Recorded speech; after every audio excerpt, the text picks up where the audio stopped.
Fake Windows alerts are targeting Houston businesses and your company could be next. Here's what you need to know. A new wave of fake Windows security messages is hitting West Houston, tricking employees into installing malware or handing over sensitive information. Here's how it works. Cybercriminals send fake pop-up alerts or emails that look like real Microsoft notifications. They warn of critical system errors or virus infections, urging users to call a fake support number or download malicious updates. These scams can steal credentials, financial info, or even install ransomware. Protect your business by knowing the signs. Legitimate Microsoft messages never ask you to call a phone number. Real updates are managed through system settings, not external links. Beware of poor grammar, misspellings, or incorrect branding. If you see a suspicious message, close it, run a security scan, and report it immediately.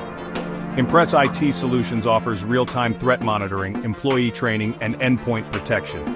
Don't wait until it's too late. Secure your business today. Contact Impress IT Solutions.